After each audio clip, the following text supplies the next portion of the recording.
2024-25ನೇ ಸಾಲಿನ ದ್ವಿತೀಯ ಪಿಯುಸಿ ವಾರ್ಷಿಕ ಪರೀಕ್ಷೆಯ ಫಲಿತಾಂಶ ಪ್ರಕಟಗೊಂಡಿದ್ದು, ಪುತ್ತೂರಿನ ಸೇಂಟ್ ಫಿಲೋಮಿನಾ ಪದವಿ ಪೂರ್ವ ಕಾಲೇಜಿಗೆ 94% ಫಲಿತಾಂಶ ಲಭಿಸಿದೆ. ಮಾತ್ರವಲ್ಲದೆ ವಾಣಿಜ್ಯ ವಿಭಾಗದಲ್ಲಿ 4 ರ್ಯಾಂಕ್ಗಳನ್ನು ತನ್ನದಾಗಿಸಿಕೊಂಡಿದೆ. 95ಕ್ಕಿಂತ ಹೆಚ್ಚಿನ ಅಂಕಗಳನ್ನು ಈ ಬಾರಿ ಕಾಲೇಜಿನ 20 ಮಂದಿ ವಿದ್ಯಾರ್ಥಿಗಳು ಪಡೆದುಕೊಂಡಿದ್ದಾರೆ. ವಾಣಿಜ್ಯ ವಿಭಾಗದಲ್ಲಿ ಎಂ ದೀಪಾ ನಾಯಕ್, ನೀತಿ ಎನ್ಬಿ, ಫಿದಾ ಹಲೀಮಾ, ಅದಿತಿ ಡಿ 591 ಅಂಕಗಳನ್ನು ಪಡೆದು ರಾಜ್ಯದಲ್ಲಿ 9ನೇ ರ್ಯಾಂಕ್ ಪಡೆದುಕೊಂಡಿದ್ದಾರೆ. ವಿಜ್ಞಾನ ವಿಭಾಗದಲ್ಲಿ ಆಕಾಶ್ ಪಿಜೆ 588 ಮತ್ತು ಕಲಾ ವಿಭಾಗದಲ್ಲಿ ಧ್ರುವ ಜೆ ಭಂಡಾರಿಯವರು 562 ಅಂಕಗಳನ್ನು ಗಳಿಸಿ ಪ್ರಥಮರೆನಿಸಿಕೊಂಡಿದ್ದಾರೆ.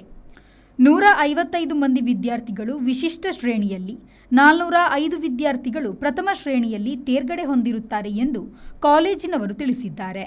ಅನೀಶ್, ವಿ4 ನ್ಯೂಸ್, ಪುತ್ತೂರು.